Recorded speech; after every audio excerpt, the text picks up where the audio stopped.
Number 3 is A Hat in Time on consoles. A Hat in Time is a platform action-adventure game developed by Gears for Breakfast and published by the guys over at Humble Bundle. It released on PC a couple months ago, but it was finally released on PlayStation 4 and Xbox One this month. A Hat in Time is a very nostalgic platformer that revolves around Hat Kid, a young girl trying to return to her home via a spaceship. While on her journey, she passes over a planet, and a member of the planet's mafia comes to collect a toll for the mafia town government. Hat in Time is a very charming game. Is it absolutely perfect in design? No, but it takes you back to some of the awesome platform games of yesteryear. And it's a very enjoyable game for anyone of any age. The game is sitting at a 79 on Metacritic.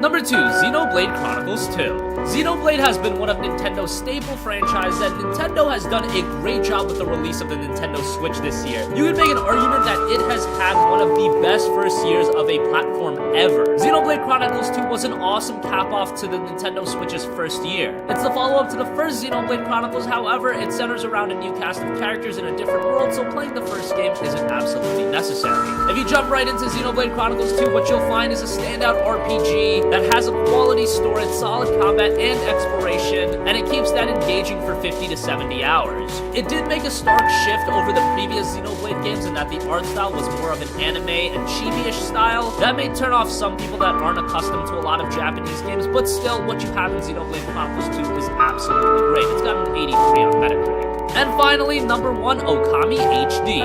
Okami was one of the best PlayStation 2 games, and that says a lot because the PlayStation 2 has an absolutely massive game library filled with quality games, but you could make an easy argument that Okami is among the top 10. Unfortunately, Okami went pretty under the radar with its original release. It never saw a full-on sequel. We did get Okami did on the Nintendo DS, but never a full Okami 2. But now if you've never played Okami, Capcom has re-released the game on PlayStation 4, Xbox One, and PC in the form of Okami HD. This version supports 4K resolutions. Unfortunately, this is locked to 30 frames per second. It was tied to the game's engine, so that's unfortunate, but the game still looks and plays great. It's a very artistic game, the gameplay is great, and the storytelling is very unique. If you've never played Okami, make sure to give Okami HD a look. Hopefully, if this performs well, Capcom will reopen the door to a possible sequel with a potential Okami 2 down the line, but for now, definitely give Okami HD a look. It's got an 88 on Metacritic.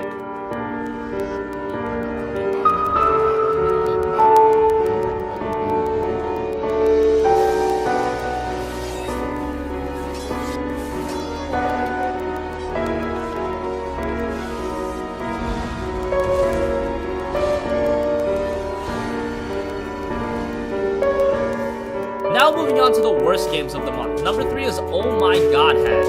Oh My Godheads isn't an absolutely terrible game. What it is a fast and frantic multiplayer game in which 4 players swing pointy swords, sling explosive pies, and celebrate the death of their foes with exuberant aplomb. And while initially for the first couple of hours there is some fun to be had in Oh My Godheads, that fun doesn't really persist, and you realize it's a game with not much depth to it. Also, if you're playing by yourself, the AI doesn't do the game any favors, and without any online multiplayer, that becomes an issue for Oh My Godheads. Oh My Godheads is sitting at a 56 on Metacritic.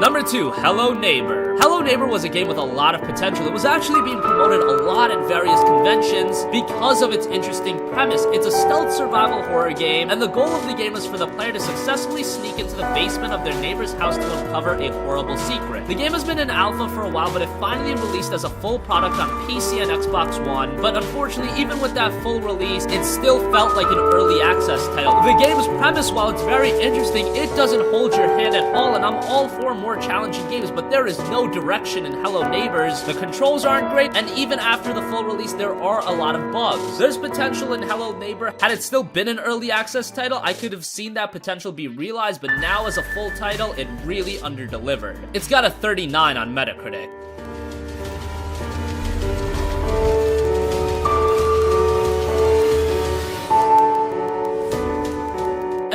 definitely number one, WWE 2K18 on the Nintendo Switch. WWE 2K18 released back in October, and a Nintendo Switch version was always on the table. However, it oddly got delayed without much explanation, but it finally released earlier this month, and then we saw why the game was delayed. The game itself is your general WWE experience. If you played the games in the past, there's not much different here. That might be a bad thing already, but the Nintendo Switch version doesn't do any favors at all because it is a technical and performance nightmare.